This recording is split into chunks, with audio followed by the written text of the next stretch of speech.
तिवारी। आज हम देखते हैं बिजनेस रेगुलेटरी फ्रेमवर्क।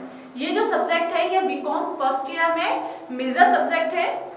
इसके अंतर्गत हम जो है बिजनेस के लॉ से संबंधित सारी चीजें देखते हैं कि बिजनेस में कौन कौन से रूल्स रेगुलेशंस अप्लाइड होते हैं जब हम बिजनेस करते हैं, जब हम एग्रीमेंट करते हैं और कॉन्ट्रैक्ट करते हैं। तो हम सबसे पहले डिफरेंस देखते हैं कि एग्रीमेंट में और कॉन्ट्रैक्ट में डिफरेंस क्या होता है ना।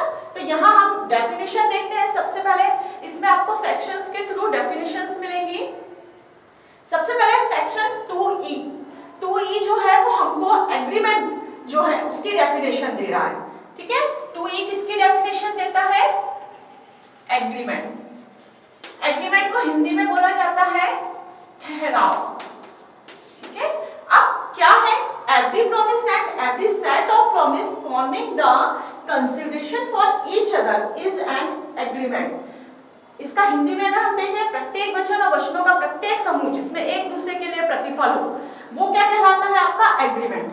अब प्रत्येक वचन और वचनों का प्रत्येक समूह मतलब एक प्रपोजल होता है और एक व्यक्ति के सामने में प्रपोजल रखा जाएगा, दूसरा व्यक्ति उसको एक्सेप्ट करेगा। जैसे ही एक्सेप्ट होगा वो वचन बनेगा, प्रॉमिस बनेगा। ठीक है, और अगर उस प्रॉमिस में कंसीडरेशन है, प्रतिफल है, तो फिर जाके वो ठहराव कहलाएगा। ओके, अब हम सेकंड देखते हैं। सेकंड वर्ड मैंने यूज किया था कॉन्ट्रैक्ट। एग्रीमेंट और कॉन्ट्रैक्ट में क्या डिफरेंस है ये समझने के लिए, तो कॉन्ट्रैक्ट क्या होता है? सेक्शन 2H, जो 2H है वो आपको कॉन्ट्रैक्ट की डेफिनेशन देता है। An agreement enforceable by law of contract. अगर एग्रीमेंट को लॉ के द्वारा प्रवर्तनीय कराया जा सके तो फिर वो क्या होता है? आपका कॉन्ट्रैक्ट कहलाता है। अगर एग्रीमेंट को फोर्सली लॉ के द्वारा फुलफिल करवाया जा सके तो वो कॉन्ट्रैक्ट है। ओके, अब हम यहां देखें कि एलिमेंट्स ऑफ वैलिड कॉन्ट्रैक्ट, एक वैध अनुबंध के लिए कौन कौन से तत्व होना चाहिए? वैध अनुबंध के तत्व। ठीक है, मतलब अनुबंध के लिए कौन कौन से तत्व होना चाहिए, कौन कौन सी चीजें होनी चाहिए, तब जाके वो अनुबंध कॉन्ट्रैक्ट कहलाएगा। तो देखिए, सबसे फर्स्ट दिया हुआ है एग्रीमेंट। एग्रीमेंट सबसे पहला चीज क्या है? फर्स्ट स्टेप क्या बोला जा रहा है? एग्रीमेंट। एग्रीमेंट में क्या चीज होती है? एक प्रपोजल होता है और एक एक्सेप्टेंस होती है। दो या दो से ज्यादा पार्टीज भी हो सकती है, पर मिनिमम 2 पार्टीज तो होना। अपने आप में कोई कॉन्ट्रैक्ट नहीं कर सकता ना एग्रीमेंट कर सकता है, तो मिनिमम 2 पार्टीज होना है ना। तो जैसे अगर एक ए पार्टी ए है और एक पार्टी बी है, तो ए पार्टी ने प्रपोजल रखा किसी भी चीज का और बी पार्टी ने उसको स्वीकृत किया, एक्सेप्ट किया, तो इनके बीच में जो बना वो कहलाएगा एग्रीमेंट। इसमें कंसिडरेशन होना कंपलसरी है कि कंसिडरेशन होना, एक दूसरे के लिए प्रतिफल होना। ठीक है, तो एग्रीमेंट आपको क्लियर है। ये सब आपके एक एक करके चैप्टर्स होते जाएंगे, तो नेक्स्ट वीडियो में इसको और डीपली भरते जाओगे, है ना। फिर सेकंड है आपका पार्टीज कंपोनेंट्स टू कॉन्ट्रैक्ट। जो पार्टीज हैं उनकी स्वतंत्र सहमति, जो पार्टीज हैं उनमें कैपेसिटी होना, कॉन्ट्रैक्ट करने की क्षमता होना, कैपेबल होना। तो इसमें क्या क्या चीज आती है? एक उसको होना चाहिए मेजर होना चाहिए, मतलब उसको वयस्क होना चाहिए। हमारे देश में 18 वर्ष की जो आयु प्राप्त कर लेते हैं उनको वयस्क बोला जाता है। तो सबसे पहले इसमें जो कैपेसिटी हम बोलते हैं कि कैपेबल होना, उन्हें पार्टीज में क्षमता होना अनुबंध करने की, तो इसमें सबसे फर्स्ट क्या आता है? वयस्क, जिसको इंग्लिश में बोलते हैं मेजर होना, मेजॉरिटी होना, मतलब उसको वयस्क होना। सेकंड होता है आपका स्वस्थ मस्तिष्क होना, साउंड माइंड होना, मतलब उसका जो दिमागी लेवल है वो स्वस्थ होना चाहिए। जब भी कभी वो कॉन्ट्रैक्ट कर रहा है तो उसके कॉन्ट्रैक्ट करते समय उसका जो दिमाग है, जो मस्तिष्क है, वो स्वस्थ होना चाहिए, साउंड माइंड होना चाहिए, स्वस्थ मस्तिष्क।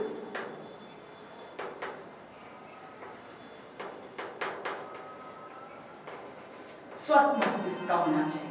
तीसरा होता है उसको किसी भी प्रकार से अनुबंध करने के लिए अयोग्य घोषित ना किया गया, मतलब उसको अनुबंध जो कॉन्ट्रैक्ट होता है उससे उसको अनुबंध करने से अयोग्य घोषित ना किया गया हो कि भाई आप अनुबंध नहीं कर सकते हो, आप कॉन्ट्रैक्ट करने के लायक नहीं हो, है ना।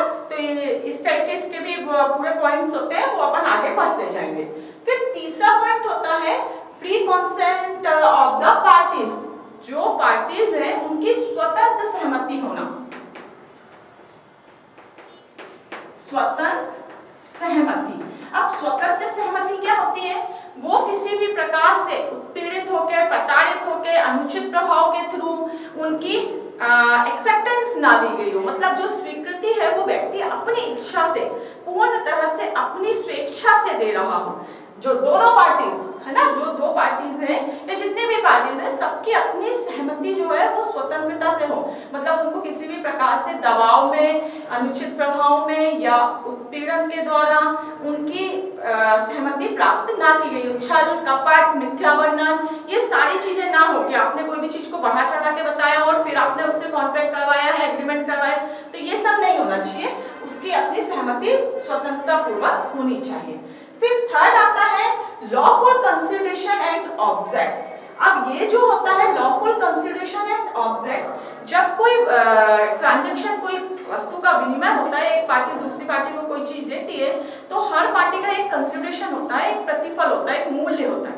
तो लॉफुल मतलब कानून के हिसाब से उसका जो प्रतिफल है वो उचित होना चाहिए, ठीक है। और फिर जो आप जो ट्रांजैक्शन कर रहे हो, जो भी आप कॉन्ट्रैक्ट एग्रीमेंट बना रहे हैं, उसका ऑब्जेक्ट भी लॉफुली होना चाहिए। ऐसा नहीं कि आप कोई लॉफुली नहीं है जिसका उद्देश्य या जिसका अनैतिक उद्देश्य है किसी का, जैसे अपन बोलते ना इलीगल वस्तुओं का बेचना खरीदना, तो इनका ऑब्जेक्ट क्या होता है? लॉफुली नहीं होता है ना। तो लॉफुल ऑब्जेक्ट भी होना जरूरी होता है।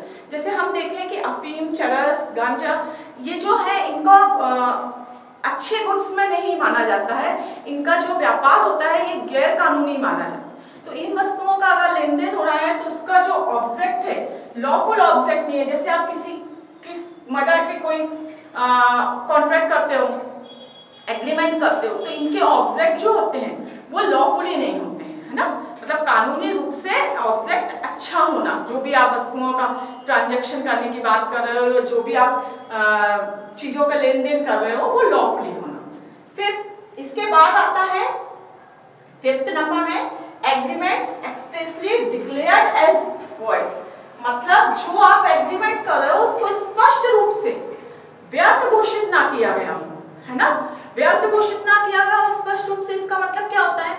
जैसे कि हमें संविधान ने कुछ अधिकार प्राप्त कराए हैं, है ना। संविधान ने हमें कुछ अधिकार दिए, हम किसी भी धर्म जाति में विवाह कर सकते हैं, हम कोई भी व्यापार अपना सकते हैं। तो अगर कोई किसी के विवाह में या किसी के व्यापार में रुकावट डालने का कोई एग्रीमेंट करता है तो वो स्पष्ट रूप से व्यर्थ घोषित है, क्योंकि उसको ये अधिकार संविधान ने दिए हैं। जैसे शिक्षा का अधिकार हमें संविधान ने दिया, और अगर कोई इस तरीके का कोई कॉन्ट्रैक्ट या इस तरीके की कोई डील करता है जो हमारे जो अधिकार, हमें जो संविधान ने अधिकार प्राप्त कराए हैं उनमें बाधा उत्पन्न कर रहा है, तो वो स्पष्ट रूप से व्यर्थ घोषित होता है। इसके अंतर्गत आपका संभव कार्य करने का जो एग्रीमेंट्स होते हैं वो, इसी तरीके से सट्टे से संबंधित जितने भी आते हैं वो, इसके अंतर्गत सारी चीजें जो स्पष्ट रूप से व्यर्थ है, कि शुरू से मालूम है कि ये व्यर्थ है ना।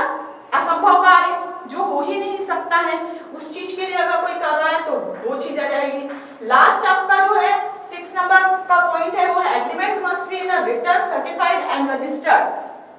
अगर हमारे एग्रीमेंट की, जो हम जिस चीज के लिए एग्रीमेंट कर रहे हैं, अगर उसके लिए जरूरी है कि वो रिटर्न हो और किसी जगह से सर्टिफाइड करना कंपलसरी है या उसको रजिस्टर्ड करवाना कंपलसरी है, तो ये भी जरूरी होता है। जब हमारे एग्रीमेंट को ये सारे 5 पॉइंट मिल जाते हैं तब जाके वो कॉन्ट्रैक्ट बनेगा। अगर उस इनमें से कोई भी एक पॉइंट की कमी रह जाती है तो वो सिर्फ एग्रीमेंट होता है, और एग्रीमेंट को आप फोर्सली लॉ से फुलफिल नहीं करवा सकते हो, लेकिन कॉन्ट्रैक्ट को